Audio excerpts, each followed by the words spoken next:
लक्ष्मी जी ने सबसे कह दिया कि आज कोई मेरे कमरे में नहीं आएगा, मैं भगवान शंकर का अर्चन कर रही हूं। अर्चन में और अभिषेक में बड़ा अंतर है, ध्यान से सुनना। अर्चन अलग है और अभिषेक अलग है। अभिषेक सिर्फ भगवान शंकर का होता है और अर्चन सब देवताओं का होता है। गणेशार्चन भी है, दुर्गार्चन भी है, हनुमतार्चन भी है, कृष्णार्चन भी है और रामार्चन भी है। अर्चन सबका है पर अभिषेक खाली भोलेनाथ का होता है। तो अभिषेक में और अर्चन में क्या अंतर है?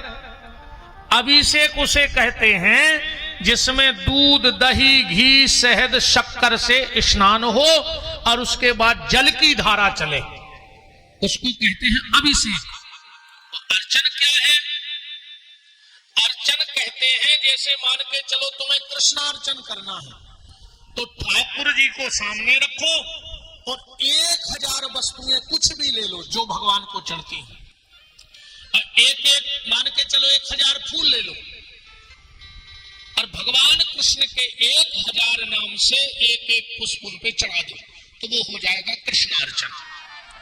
हनुमतार्चन, हनुमान जी के नाम से दुर्गार्चन होता है, रामार्चन होता है और शिवार्चन होता है। 1000 वस्तुएं चढ़ा दो। भगवान की कृपा से कई वर्षों से मेरे घर में हर श्रावण को पूरे महीने अर्चन चलता है। हमारे राम भले यहां हैं पर पूरे महीने 1000 वस्तुएं भोलेनाथ को अर्पण की जाएंगी। कभी नर्मदा जल 1000 आचमनी, कभी गंगा जल से, कभी दूध की 1000 आचमनी, कभी दही से, कभी शक्कर चढ़ा दो, कभी तिल से, कभी दूबा से, कभी बेलपत्र से। अर्चन का बड़ा महत्व है। अगर आप में से किसी को सौभाग्य मिल जाए, ज्यादा मंत्र ना आए तो कोई बात नहीं, आप 1000 चावल के दाने गिन लें और किसी भी शिव मंदिर में बैठ जाएं और उत्तर मुख होके बैठे। अर्चन का नियम है कि उत्तर मुख होके करना चाहिए, तो उत्तर मुख होके बैठ जाओ, एक एक चावल का दाना उठाओ, ओम नमः शिवाय, ओम नमः शिवाय, ओम नमः शिवाय, ऐसा 1000 बार चावल चढ़ा के देख लो, तुम्हें भगवान शिव की कृपा का आनंद मिल जाएगा। अर्चन का बड़ा महत्व है। किसी भी देवी देवता का अर्चन करो। जीवन में एक बार जिसको अपना इष्ट मानते हो, तुम राम को इष्ट मानते हो, कृष्ण को, हनुमान जी को, भोलेनाथ को, तो जीवन में एक बार अर्चन जरूर करना। अभिषेक अर्चन नहीं होते हैं ज्यादातर, तो जीवन में अर्चन जरूर करना हो। तो लक्ष्मी जी अर्चन करने के लिए बैठी भगवान शिव का। 1000 नारियल चढ़ाने थे, 1000 नारियल गिन के रख लिए। अब भगवान शिव की माया शिव जाने, 999 नारियल बचे, एक नारियल कहां चला गया वो तो भोलेनाथ जाने। अब तो शाम लक्ष्मी जी घबरा गई कि आसन से उठ नहीं सकते, क्योंकि पति की कसम खाते बैठे हैं 3 बार। सबसे मना कर दिया कि कोई भीतर आएगा नहीं। अब क्या करें, कैसे फल चढ़ाएं भगवान शिव को? तो जब माता लक्ष्मी को कोई रास्ता ना सूझा तो बगल में खड़क पड़ी थी, माता लक्ष्मी ने अपना स्तन काट के भगवान शंकर की पिंडी पे चढ़ा दिया। और जो अपना स्तन काट के शिव पिंडी पे चढ़ाया, भगवान शिव प्रकट हो गए और उस स्तन को ले जाकर के कैलाश की मिट्टी में रख दिया और उसी से बेल के वृक्ष की उत्पत्ति हुई है। बोलो वृंदावन बिहारी लाल की। अब प्रमाण के लिए बिल्व महत्व पढ़ लेना और श्री सूत्र पढ़ लेना। मैंने बिल्कुल पढ़ के आपको बताया है कि लक्ष्मी के स्तन से बेल के वृक्ष की उत्पत्ति हुई है। अब भगवान शिव को बिलपत्र कैसे चढ़ाना चाहिए? हम लोग मंदिर में जाके सीधा बेलपत्र पिंडी पे रखते हैं कि नहीं रखते? जबकि कभी भी भगवान शिव को सीधा बेलपत्र पिंडी पे नहीं रखना चाहिए और कभी भी सीधा जल भगवान शंकर के ऊपर नहीं चढ़ाना चाहिए। क्यों? क्योंकि इसी ग्रंथ में लिखा है कि भगवान शिव की जो पिंडी है उसके ऊपर मूल में चंड का वास है। चंड का श्लोक पढ़ लो। बाण लिंगम च लोह लिंगे सिद्ध लिंगे स्वयं भवी न चंडकारा अधिकारा भवे। चंड का स्थान है, और अगर सीधा बेलपत्र चंड को पड़ता है, यहीं रखेंगे ना ऊपर, जब चढ़ाएंगे पिंडी पे तो जल चढ़ाएंगे तो पहले चंड को मिलेगा, और चंड जैसे ही जल बेलपत्र छूता है और जल और बेलपत्र चढ़ाने वाले की बुद्धि में बैठ जाता है। इसलिए आज इतनी पूजा पाठ होने के बाद भी हमारी बुद्धि जैसे ही की तैसी है, चंडालों जैसी, क्योंकि हमें क्रिया पता नहीं है। बेलपत्र मैं बता रहा हूं ऐसे चढ़ा के देखना, और जल ऐसे चढ़ाना। जब भी भगवान शंकर के मंदिर बेल जल चढ़ाने जाओ तो सीधा पिंडी पे जल मत चढ़ाना, सबसे पहले जलहरी पे जल चढ़ाना, और 3 बार जल चढ़ाना, चाहे 2-2 बूंद जल जलहरी पे चढ़ाना। और जो साथ में पूजन सामग्री को सिंदूर जरूर ले जाना। पहले जलहरी पे 3 बार जल चढ़ा के 3 बार सिंदूर लगाना जलहरी पे, अब फिर इसके बाद उस लोटे से जल भगवान शंकर को चढ़ाना, क्योंकि हर चीज की क्रिया है। देखो, एक गोली रोग ठीक करती है, पर सब गोली अच्छी थोड़ी होती है। भाई कहूं सेल पास की गोली हो और तुमने खा ली के गोली, तो गोलियां मार जाओ कि नहीं मार जाओ। और सेल पास की गोली में तो टाइम लगा, 315 की हो गोली, तो गोली आए नहीं है, गोली तो गोली है राम को। तो जब भी भगवान शिव के मंदिर में जल चढ़ाने जाओ तो सबसे पहले जलहरी पे जल चढ़ाओ, और अगर माताएं जलहरी पे जल चढ़ाएं और 3 बार सिंदूर लगाएं, तो मैं अपने गुरुदेव के आशीर्वाद से आपको ये विश्वास दिलाता हूं, तुम्हारे बेटे और तुम्हारे पति का कभी वाहन दुर्घटना से मृत्यु नहीं होगी। मैं चैलेंज करके जा सकता हूं इस बात को। कभी तुम्हारा पति और तुम्हारी गोद का लल्ला, तुम्हारी गोदी और तुम्हारी मांग, गोदी माने बेटा, मांग माने पतिदेव, कभी भी वाहन दुर्घटना से मृत्यु नहीं होगी। अकाल मृत्यु वो मरे जो कर्म करे चांडाल का, मौत उसका क्या बिगाड़े जो भक्त हो महाकाल का। इसलिए तो महाकाल के भक्त गरज के कहते हैं कि कर लूंगा 2-2 बातें, कर लूंगा 2-2 बातें उस काल के आगे, वो काल क्या करेगा महाकाल के आगे, वो काल क्या करेगा महाकाल के आगे। हाँ जी, वो काल क्या करेगा महाकाल के आगे, वो काल क्या करेगा महाकाल के आगे। तना करो रे भज्जा कर रही कहूं और का जमारी खा ले बज रही रे कथा में तबला पे, तुम्हारा तो सब जिगत कहा है, अब कोनो सूरजो तो है नहीं। देख ले अगल बगल ये की थप्पड़ी ने बज रही हो, इस तरह हला के देख ले, ठिकानो नहीं कबे को चलो जाए। कर लूंगा 2-2 बातें, कर लूंगा 2-2 बातें उस काल के आगे, वो काल क्या करेगा महाकाल के आगे, वो काल क्या करेगा महाकाल के आगे। हाँ जी, वो काल क्या करेगा महाकाल के आगे, वो काल क्या करेगा महाकाल के आगे। हरि बोल।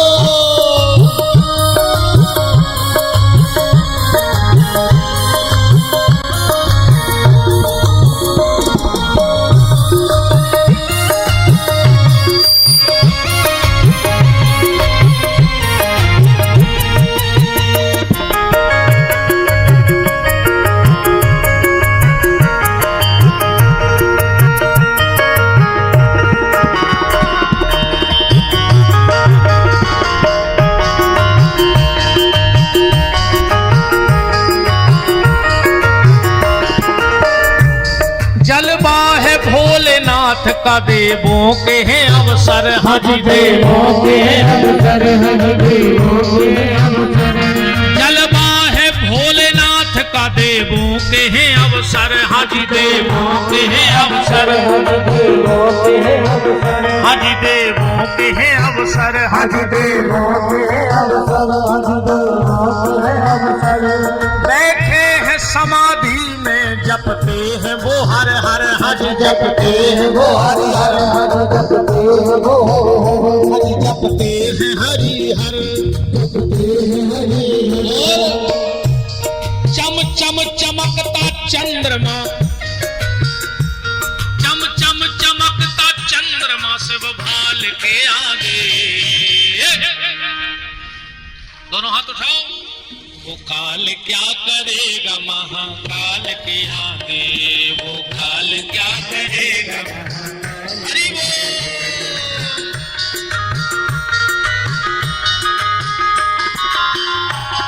बम बम भोले।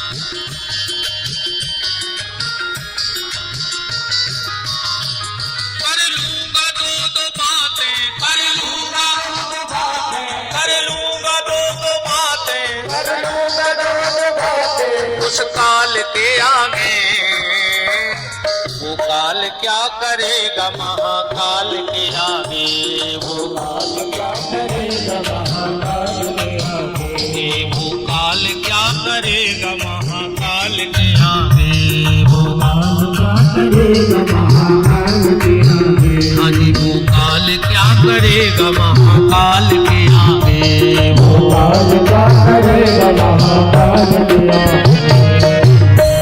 बोलो अवंतिका नाथ महाराज महाकाल बाबा की जय हो। तो जब भी जल चढ़ाओ तो सबसे पहले 3 बार जल जलहरी पर चढ़ाओ और 3 बार सिंदूर जलहरी पे लगाओ। इसके बाद भोलेनाथ को जल चढ़ाओ। फिर तुम्हारी बुद्धि में कभी चंड जैसा भाव, चंडालों जैसा भाव नहीं बैठेगा। और बेलपत्र जब भगवान शिव को चढ़ाओ, ध्यान से सुनना, तो कम से कम 5 बेलपत्र शिव मंदिर में लेके जाओ, कम से कम। फिर अधिक तो 5 लाख ले जाओ, पर कम से कम 5 बेलपत्र भगवान शिव के मंदिर में लेकर जाओ। अब ध्यान से हमारे हाथों को देखना। सबसे पहला बेलपत्र जहां से ये जलहरी है, जलहरी में जहां से जमीन में जल गिरता है, पहला बेलपत्र वहां चढ़ाना चाहिए। आप अभी भी हम जहां रुके हैं वहां चले जाओ। हमारे भोलेनाथ हमारे साथ चलते हैं। अभी हमने प्रद्युम्न भैया को दर्शन भी कराए अपने पूजा करके। अभी भी देख के आओ, आपको ऐसे ही बेलपत्र चढ़े मिलेंगे जैसे हम बता रहे हैं। क्योंकि अपनी सुबह भी भोलेनाथ से होती है और शाम भी भोलेनाथ पे होती है। दुनिया में लाख बन जाए, लाख बिगड़ जाए, जब तक 3 घंटे भोलेनाथ का अभिषेक सुबह नहीं हो जाता तब तक लगता ही नहीं कि आज का दिन कुछ भगवान ने दिया है। और उन्हीं की कृपा है भोलेनाथ की, कि मेरे भोलेनाथ, मेरे हनुमान जी की कृपा है, राम जी की तो है ही। तो पहला बेलपत्र जहां से जमीन में जल गिरे वहां रखना चाहिए।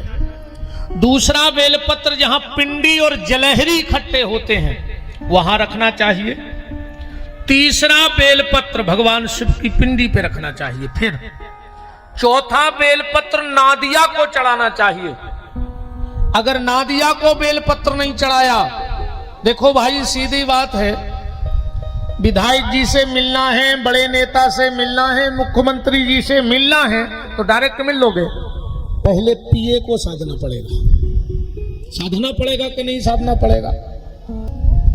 और पीओ को भी ना साध पाओ, बड़े से बड़े नेताजी के ड्राइवर को साध लो बस। पीए बिल्कुल संग न जाए, पर ड्राइवर तो संग में जाएगा नेताजी के, और वो तुम्हारी बात भी करा देगा ड्राइवर से, पर उसको थोड़ा, क्योंकि भाई हनुमान चालीसा में लिखा है होते नया आज्ञा बिन पैसा रे, वो में तो पैसा रे लिखो है, होत न आज्ञा बिन पैसा रे। ड्राइवर को भर साध लो, साहब से बात हो जाएगी। तो हम तो ड्राइवर की बात कह रहे, तुम तो गाड़ी को ही साध ले शंकर जी की। गाड़ी है ना शंकर जी की नादिया, तो चौथा बेलपत्र नादिया को और पांचवा बेलपत्र त्रिशूल को, क्योंकि 3 प्रकार के शूल हैं, दैहिक, दैविक, भौतिक, तापा। भगवान शिव के हाथ में तीनों बंधन में है। त्रिशूल माने 3 प्रकार के ताप। गोस्वामी जी ने भी लिखा, तुलसी यह तन खेत है, मन क्रम वचन, ये 3 ताप हैं, मन क्रम और वचन। तुलसी यह तन खेत है, मन क्रम वचन किसान, और पाप पुण्य 2 बीज हैं, सो बोवे चतुर सुजान। त्रिशूल पे बेलपत्र चढ़ाओ।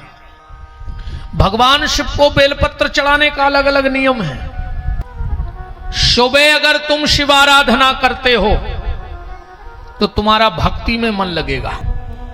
अगर दोपहर में तुम शिव जी की पूजा करते हो तो तुम्हारा धन बढ़ेगा। और घर में अगर अशांति है तो शाम को शिव जी की पूजा करो, तुम्हारे घर में शांति रहेगी। हम आपको एक टाइम दे रहे हैं, 11:48 से दिन में 12:12 के बीच में, 11:48 से 12:12 के बीच में आप भगवान शिव को बेलपत्र चढ़ाने लगो। तुम्हारे घर में धन की अलग से आय होगी और तुम्हारे घर का धन व्यर्थ जाना बंद हो जाएगा। अगर तुम्हारे घर से व्यर्थ मनोकर्म भी अच्छे करत रहियो, हाउ ना हम कहें सो तुम पूरे गांव की बेलपत्री चढ़ाया और कर्म राक्षस पहले भीतर को सुधार गयो। हम कल से जाई कह रहे अकेली कि हमारी जब पूजा पाठ जब काम करे है, जब भीतर से शुद्ध रहे हो, मन अच्छो रहे है ना, कुछ नहीं होने। 11:48 से 12:12 के बीच में बेलपत्र के जो 3 पत्ते होते हैं उसमें बीच में शहद लगा के, ये बेलपत्र है, इसकी जो बीच का हिस्सा है इसमें शहद, इसमें शहद और इसमें शहद लगा के आप भगवान शिव को चढ़ा के देख लो, तुम्हें भगवान शंकर की कृपा का पता लग जाएगा। अगर तुम्हारे घर में बहुत अशांति है, लड़ाई झगड़ा है, तो शाम को 5:48 से 6:12 के बीच में इसमें सरसों का तेल बीच में लगा के और भगवान शंकर को चढ़ाने लगो। तुम्हारा अगर भजन में मन नहीं लगता है तो सुबह 5:48 से 6:12 के बीच में इन 3 ही पत्तों पे बीच में चंदन लगा के भगवान शंकर को चढ़ाने लगो। तुम्हारा भजन में मन लगने लगे। असाध्य से असाध्य बीमारी होए, बिल्कुल कहूं आराम ने लग रहा होए, दुनिया के सब डॉक्टरों से हार गए हो, क्योंकि आखिरी में डॉक्टर भी फिर वही कहते हैं, कितना बड़ो डॉक्टर होए फिर वो क्या कहते हैं, भैया ऊपर वाले के हाथ में है। कहते हैं अब तो ऊपर वाले के हाथ में, हम तुम्हारों के अब चित्ते नहीं चढ़े, अब हमारे चिल्ली आ रहा है कि ऊपर वाले के हाथ में है, तुम्हारे नहीं मान। वो जो ना डॉक्टर ने कह दी कि ऊपर वाले के हाथ में है, फिर नरिगल फिर गो बजरंग बली के दद्दा बचा ले। अकू पहले ही से जात रहे होते बब्बा के थे तो डॉक्टर ने कह पातो। अच्छा यार डॉक्टर एक बात बताओ,